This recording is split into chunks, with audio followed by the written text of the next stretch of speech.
Okay, let's just take a second here and orient ourselves.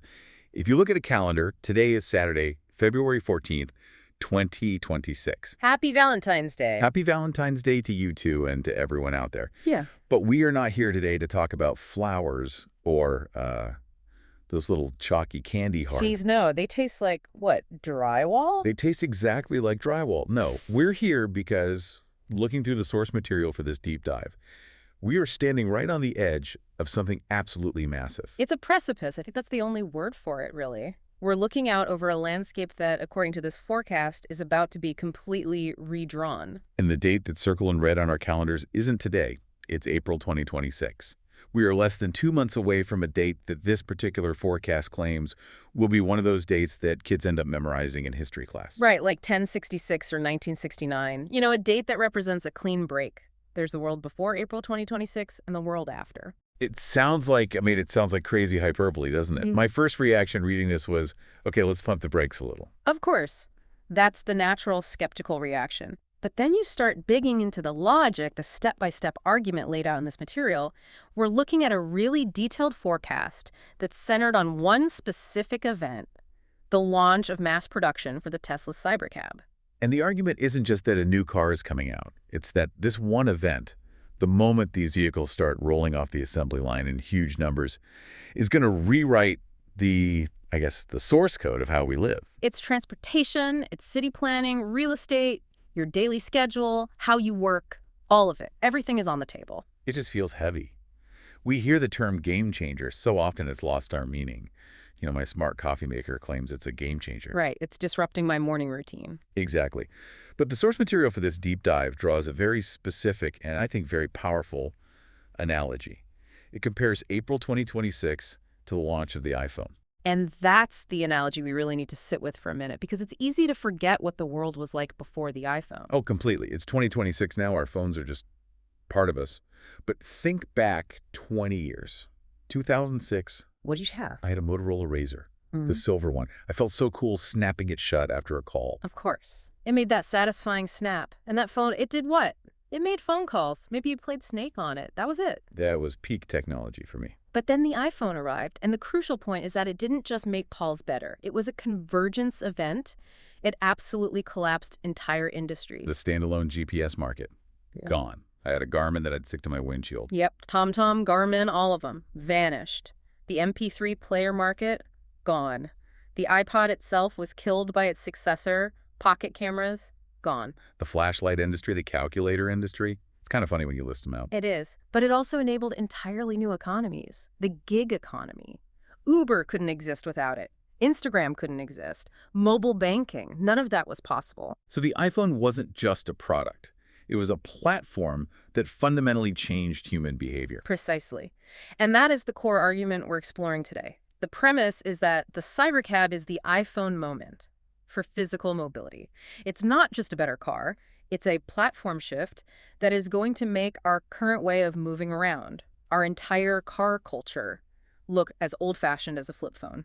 And the start of it is supposedly just weeks away. The source material paints this incredibly vivid picture, and it's almost cinematic, of how this rollout begins. Not a slow trickle. No. Mass production kicks off, and this is the quote that really stuck with me, robo-taxi apps start popping up like popcorn across the entire map of the U.S. I love that visual. Popcorn. It implies this buildup of heat and pressure, and then suddenly pop, pop, pop, an explosion of availability. It's not one city getting a pilot program for 6 months. The idea is that because the software is universal, once the hardware, the physical cars, hits a certain critical mass, the service can be switched on simultaneously in dozens of cities. Which is a totally different deployment model than anything we've ever seen with, say, building a new subway line, which takes decades. Right. And so the core promise here, the idea that's almost hard to wrap your head around, is that this represents the collapse and recreation of the concept of transportation. Collapse and recreation. It's violent language. It is. It's not evolution. It's collapse. Well, creative destruction often is violent, economically speaking. It's disruptive. Okay, so let's zoom in from that 30,000-foot view. Let's look at the product itself, the Cybercab. Because for anyone who hasn't seen the design leaks or the specs, it's jarring. It is. The source describes it in the simplest possible terms. A car with no steering wheel. And that's it. That's the whole story right there. That one design choice is a statement. It's a massive statement. For over a century, the steering wheel has been the universal symbol of control, of agency. I am in command of this machine. Taking it away is a declaration that the contract between the human and the vehicle has been fundamentally rewritten. It says, you are no longer the operator. It says, you are cargo. Wow. Hmm. You are cargo. That sounds a little humbling, actually. It is. But think about what that means from a legal and regulatory standpoint. If there's no steering wheel, then there are no pedals. And if a human cannot physically intervene, it pushes the vehicle into what the industry calls level 5 autonomy. So there's no, hey, take over, the computer's confused option. Correct. The system is designed with the assumption that the computer cannot get confused. It has to be able to handle every possible situation, from a blizzard to a child running into the street, without human oversight. That's the trust gap, isn't it? That is the huge leap people have to make. I mean, I still have friends who won't use cruise control on the highway because they just don't trust it. And now we're telling them to get inside a sealed metal box with literally no way to control its movement. It's a massive psychological hurdle. So how does the source say that hurdle gets cleared? It argues the tech has to be so good, so demonstrably safe, that the trust is earned through performance. We're not talking about a single camera trying to read painted lines on the road. The specs describe a sensor suite with so much redundancy: cameras, radar, LiDAR, all cross-checking each other at a processing speed that's just orders of magnitude faster than a human brain's reaction time. And crucially, It doesn't get tired, it doesn't get distracted, it doesn't get drunk, it doesn't check its text messages. it doesn't turn around to yell at the kids in the back seat to stop fighting. Exactly. It just drives perfectly every time. But let's be the devil's advocate here for a second. Even if the tech is flawless, why would I give up my car? I like my car. It's my personal space, my freedom. Why make the switch? That's where we get to the collapse part of the collapse and recreation equation. Okay. The economics. You can talk about safety and technology all day, but what really makes people change their behavior on a mass scale is when you hit their wallet. And the source drops an absolute hammer here. The projection is that a ride in a cybercab will be 50% cheaper than a traditional taxi or rideshare service. 50%. And honestly, based on the math laid out, that might even be a conservative number. Okay, but how? I think a lot of people hearing that will immediately be skeptical. A car is a car. It needs tires, it needs insurance, it needs electricity. How do you just slash the price in half? Right. It seems like magic, but it's not. It's just a completely different economic model. Let's break it down. In a typical Uber you take today, what's the single biggest cost baked into your fare? The person driving. The driver. The driver. You are paying for their time, their labor, their cut, their vehicle's wear and tear, their profit margin. You remove the human driver from the equation, you remove that entire stack of costs. That's the first and biggest piece. Okay, that makes sense. But the second piece is just as important: utilization. This is the math that really breaks the old model. Think about your own car. How much of the day is it actually moving? Very little. I drive to work, maybe 30 minutes. I drive home in another 30 minutes. Maybe I run an errand. The rest of the time, it's just sitting there. Exactly. The source uses this incredible statistic that we have to talk more about later. The average privately owned car is parked for 95% of its life. It's a lazy asset. It's a terrible asset. It's an expensive machine that you buy, and it spends its entire life depreciating while doing absolutely nothing. But a cybercab is designed to be the opposite. The goal is for it to be in near constant motion, moving 50, 60, maybe even 70% of the time. It only stops to charge or get clean. Right, so you're taking the fixed costs, the cost to build the car, the insurance, the registration, and you're spreading them out over, say, 100,000 billable miles in a year, instead of the 10 or 12,000 miles an average person drives. The cost per mile just plummets. It craters. It falls off a cliff. And that's how you get to a price point where the source isn't just comparing it to Uber and Lyft, it's comparing it to public transit. Okay, hang on. That is the point. That's the sentence where my brain short circuits. Yeah. You're telling me I can summon a private, clean, safe vehicle on my schedule that takes me directly from my door to my destination for the price of a bus ticket. That is the economic projection. Yeah. And if that number holds even remotely true, you have to ask yourself, what happens to the entire concept of car ownership? Well, the rationale for it just disappears. It evaporates. We've spent a century building a culture where getting a driver's license at 16 and buying your first car is a rite of passage. But why do we do it? Because you need reliable transportation, and in most of America, the bus isn't reliable enough, and a taxi is way too expensive for daily use. But if the reliable on-demand option is as cheap as the unreliable, inconvenient one, Then why would you ever take out a $40,000 loan for a depreciating asset? Why would you pay $200 a month for insurance, plus gas, plus maintenance, plus parking? It suddenly looks financially irrational. the private car becomes a hobbyist item, like Yeah. owning a horse. You do it for the love of it, for weekend drives in the country, not because you need it to get to the grocery store. Perfectly put, it decouples transportation from vehicle ownership. But let's talk about the experience inside, because even if it's cheap, if it's unpleasant, people will resist. The bus is cheap, but people who can afford not to take it often don't. They want privacy, they want comfort. And this is where the source introduces what it calls the moving room concept. And this is absolutely central to the whole thing. It's private, yes, but it's also not a taxi. The taxi experience, the social friction of being in a taxi, I hate it.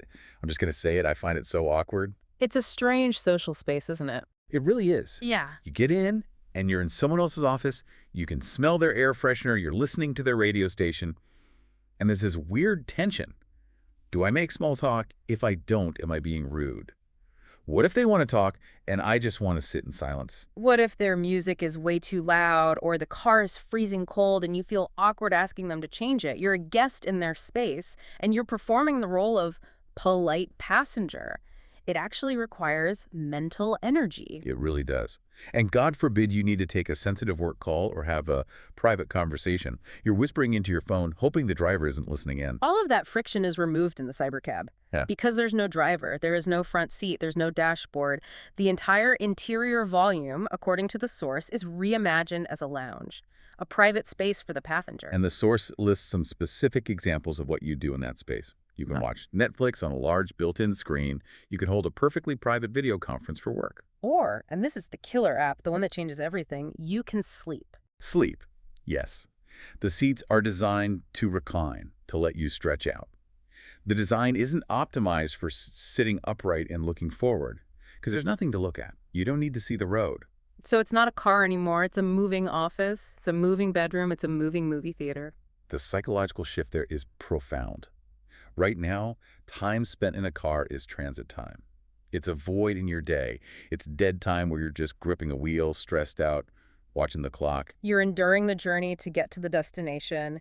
Your blood pressure is up. You're annoyed at the guy who just cut you off. It's low-level stress for the entire duration. But if that car becomes a private, quiet room with Wi-Fi, a comfortable seat, and a screen, that time is no longer transit time. It's your time. You can use it. You can start your workday the moment you get in. You can finish a movie. You can take a nap. The journey itself becomes part of the destination. You're just relocating while you live your life. Which is the perfect bridge to the next massive implication in this report. If the travel time itself is no longer painful or wasted, what does that do to where we choose to live? This is where we go from the vehicle itself to the map of our entire society. The source calls this chapter the death of distance. And it starts with a really basic question. Why do we live where we live? Why do millions upon millions of people cram themselves into tiny, incredibly expensive apartments in loud, crowded cities? The answer is almost always about managing the pain of the commute. It's about proximity to work. Right. There's this urban planning concept the source mentions, the Marchetti constant. Yes. It's fascinating. The idea basically is that throughout all of human history, people have had a consistent travel time budget of about 1 hour per day. 1 hour total. Like 30 minutes each way. Roughly, yeah. That's the threshold of pain. In ancient Rome, that meant the city was about as wide as you could walk in 30 minutes. When streetcars were invented, the city expanded along the streetcar lines, but the edge of the city was still about a 30-minute ride from the center. And then the automobile created the modern suburbs, pushing the boundary out even further, but still held in check by that 1 hour round-trip limit. Exactly, because after that, you feel like you're just wasting your life sitting in traffic. And the source uses this really visceral analogy. It calls expensive city apartments chicken coops. That's harsh, but I get it. It argues that people agree to live in these cramped, overpriced chicken coops for one reason and one reason only, to avoid a soul-crushing 2-hour commute every day. You're trading space and money for time. I have made that exact calculation in my own life. I will pay X $100 more per month to live in this smaller place because it will save me 45 minutes on the highway every day. Everyone in a major city has. But now let's apply the cybercab logic to that equation. If your commute is no longer wasted time, if it's productive work time or restful sleep time or entertainment time, does the distance even matter anymore? The pain is removed from the equation. If my 1 hour commute becomes 1 hour of sleep, it's not a negative, it's a positive. You might even seek it out. Imagine you have a busy household. That quiet, soundproof hour in your moving room might be the most peaceful, productive part of your day. Oh my God, yes. Sorry, honey, the traffic looks really bad tonight. My ETA is another 45 minutes while I'm just finishing the last episode of a show. It's your personal sanctuary, so if the pain of the commute is gone, the Marchetti constant is broken, the travel time budget becomes flexible, does it matter if you live 90 minutes from the office if you can sleep for that entire time and wake up at your desk? No, it doesn't matter at all. So the source is predicting Okay. a mass exodus from city centers. A radical revaluation, a devaluation of the cramped, hyper-expensive urban core, and a corresponding surge in the value of spacious properties on the outskirts. A suburban and even a rural renaissance. Because the trade-off calculus completely flips. Why would I pay a premium for proximity if proximity is no longer a unique advantage? Why live in that chicken coop when you can have a house with a yard, fresh air, and quiet for half the price, and your commute is just a nap? The lifestyle choice becomes obvious for a huge number of people. The source calls this the creation of expanded living spheres. The very definition of what's considered a commutable distance from a city just explodes outward. Today, accessible might mean a 45-minute drive in rush hour. In this future, accessible could mean a 2-hour ride where you can hold 3 meetings and eat your lunch. The city's gravitational pull extends for hundreds of miles. Okay, but let's push back on that for a second. The classic fear is urban sprawl. If everyone moves out to the country, don't we just pave over everything and create endless, characterless suburbs? It's a valid concern and a real risk. But the counter-argument in the source is that this new kind of expansion doesn't require the same ugly infrastructure of 20th century sprawl. Meaning, you don't need every house to have a 3-car garage and a massive asphalt driveway. You don't need sprawling strip malls with oceans of parking. The very nature of the built environment changes because the car is no longer the central organizing principle of the community. Which is a good transition to the next section. Let's talk about that infrastructure, because if we change where we live, we have to change the physical layout of the cities we leave behind. The report has this whole section on the end of the parking lot that I found. Honestly, it was hard for me to even visualize. Because it's so radically different from every city we've ever known, it all starts with that mind-blowing statistic we mentioned earlier. Let's say it again. Privately owned cars are parked and unused for 95% of their existence. 95%. Just let that sink in. It is an act of colossal systemic inefficiency. We have built our world around a tool that does nothing 23 hours out of the day. And think about all the space we dedicate to storing these sleeping machines. It's not just your garage at home. It's the parking lot at the office, the grocery store, the mall. It's every spot lining every street. It's the giant, ugly, multi-story parking garages that block out the sun. In some American cities, the amount of land dedicated solely to parking is estimated to be as high as 30% of the total surface area. A third of our cities are just storage lots for cars. That's the most valuable real estate on the planet, and we've paved it over. We've put asphalt on it so a Honda Civic can take a nap. But the cybercab, the robo-taxi, operates on a completely different logic. It doesn't need to park. Its purpose is to be in constant circulation. The source uses the analogy of the city's blood flow. The taxis are like red blood cells, always moving. Exactly. It drops you off at your destination, and its algorithm immediately assigns it to the next closest person hailing a ride. It never sits idle for long. It's a data packet being routed, not a physical object being stored. So if the vast majority of cars are these constantly circulating robotaxis, the need for parking just collapses. It becomes almost entirely obsolete. Those massive underground parking garages beneath office towers, empty. The seas of asphalt around suburban malls, useless. All that valuable street parking, gone. So what do we do with all that reclaimed land? This is where the source gets very optimistic. It lists all these potential transformations: new housing, shopping centers, libraries, gyms. And the one it emphasizes the most is the creation of parks and green spaces. The vision it paints is of turning the gray concrete city into a green forest city. I want to believe that so badly. But I have to be the cynic. Let's be realistic. A developer owns a prime piece of downtown real estate that used to be a parking lot. Are they really going to turn it into a public park?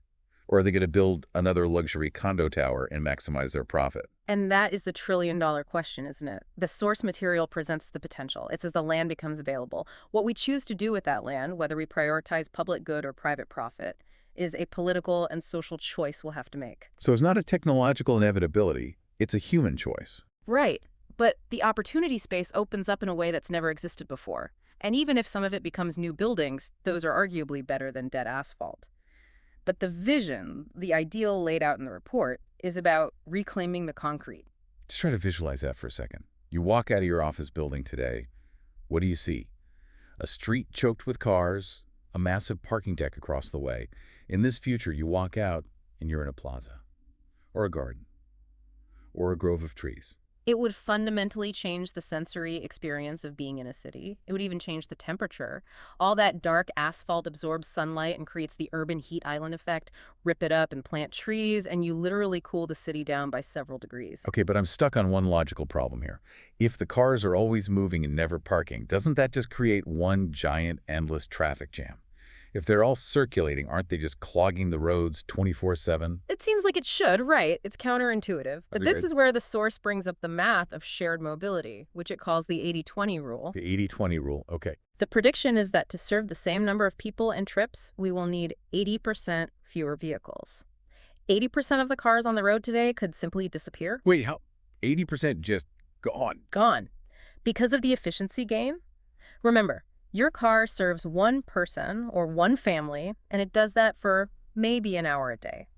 One shared robotaxi can operate 24/7, serving dozens of different people for dozens of different trips. One shared vehicle can do the work of 10, maybe even 20 private cars. So we're not doing a one-for-one replacement. We're not swapping every Toyota Camry for one Cybercab. We're swapping 10 Camrys for one Cybercab. Correct. So even though each individual Cybercab is driving more miles, the total number of vehicles on the road at any given moment plummets dramatically. And a lot of the things that cause traffic today would vanish. People circling the block endlessly, hunting for a parking spot. That's a huge percentage of urban congestion right there. Gone. Double parking to run into a store. Gone. The inefficient, unpredictable movements of human drivers, replaced by a networked, optimized system where every car knows what every other car is doing, and the flow of traffic is managed like a data network. I'm trying to picture a street in my city with 80% fewer cars on it. Yeah. It's empty. It would feel deserted compared to what we're used to. It would feel open. Yeah. And it would be quiet, which is the perfect lead-in to the third major pillar of transformation the source discusses, the environmental and health impact. Right. The report calls it the clean air paradox. And the paradox is this. The city center, which today is the most polluted place to be, could actually become cleaner and healthier than the countryside. Which is completely backward from how we think about it now. We go to the country to get fresh air. We do, but follow the logic. First, the remaining 20% of vehicles, the entire robotaxi fleet is electric by design. The Cybercab is an EV. So overnight, you eliminate vehicle exhaust fumes from the urban core. No more smog. No more fine particulate matter. No more nitrogen oxides. And you also eliminate the noise. The constant roar and rumble of internal combustion engines is just gone. Have you ever stood on a busy city corner and just tried to have a normal conversation? You're practically shouting over the sound of traffic. That constant low-level noise pollution is a massive psychological and physiological stressor that we've just learned to live with. But the paradox part is this. In the city, the vehicle fleet will turn over very quickly to be 100% electric.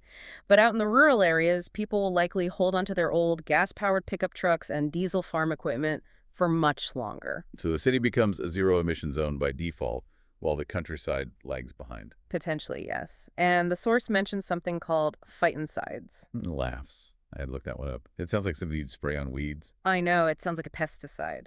But it's actually the opposite. It's the name for the aromatic, organic compounds that trees and plants release into the air.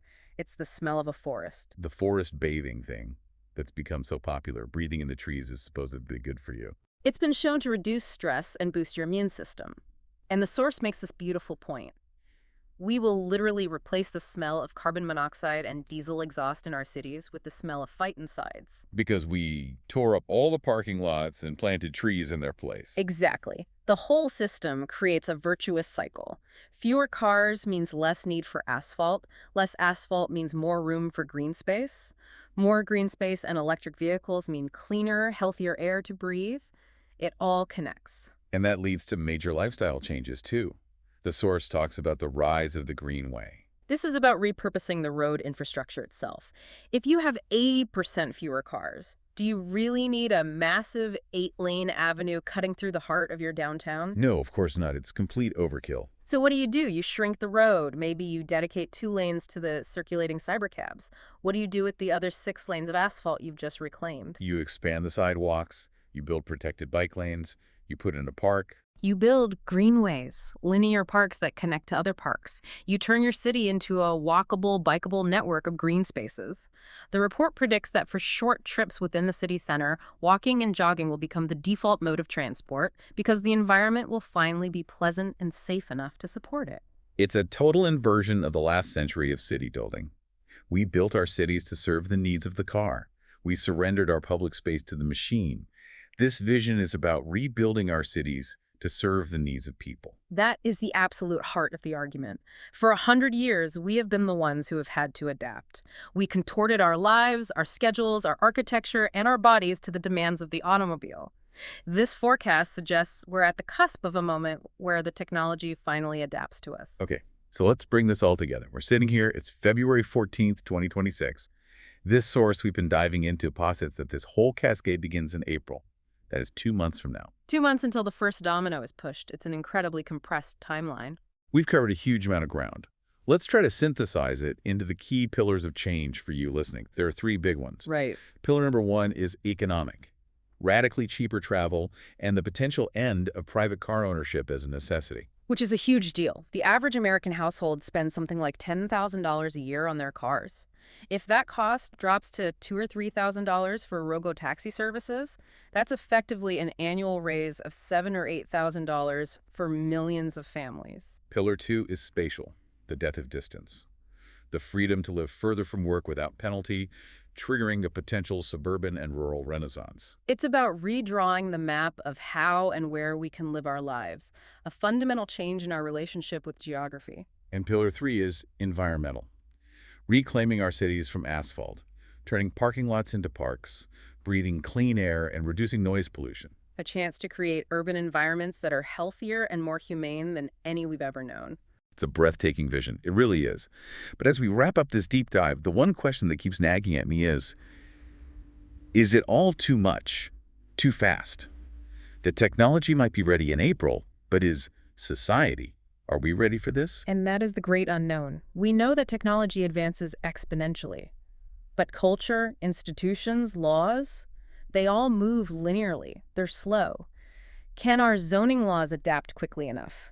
Can the real estate market handle that kind of shock without collapsing? Can we as individuals adapt our daily habits that quickly? Collapse and recreate. And collapse is a painful process. Disruption on this scale is messy. If property values in dense city centers crash, that's a financial crisis for homeowners and commercial landlords. If the multi-billion-dollar auto insurance industry becomes obsolete, that's hundreds of thousands of jobs. If all the parking garages go bankrupt. It's not a smooth, painless software update. It's a shock to the entire economic and social system. A massive shock. And then there's just the human element, the idea of surrendering control, of willingly getting into a 2-ton machine with no steering wheel and trusting it with your life. That requires a level of faith in technology that I'm not sure everyone is ready to make. I'm not sure I'm fully there yet, if I'm being honest. I can feel my hand instinctively reaching for a non-existent steering wheel just thinking about it. But history does show us that once a new technology offers a radical leap in convenience and cost savings, adoption can happen much faster than we think. People were terrified of the first elevators. They didn't trust them. Right. They used to have a human operator who would pull a lever. The idea of an automatic elevator you just step into was frightening to people. Now we don't even think about it. Exactly. We just push a button and trust we won't plummet. And the argument in this source is that very soon, we'll just tap a button on our phone, a room will arrive at our curb, and we don't think twice about it. So to leave you with a final thought today, I want you to actually picture the street you live on. Just get a clear image of it in your head right now. Visualize it. The cars, the sounds, everything. Now, in your mind, delete all the parked cars. Just erase them from the curbs, then delete the sound of engines. Replace it with the sound of birds or people talking. Fill the space where the cars were with wider sidewalks, benches, maybe a line of trees. It's the image the source leaves us with, the inverted city. A city where the streets and public spaces are for people and nature, and the vehicles are just invisible, silent servants circulating quietly in the background. The ultimate question this forecast forces us to ask isn't just about technology. It's a very human question. Are we prepared to give up the steering wheel, to give up that feeling of control in order to gain a living room? That's the trade-off. And the source says the trading window opens in April. April 2026. It's coming up fast. Thanks for joining us on the Deep Dive. Stay curious.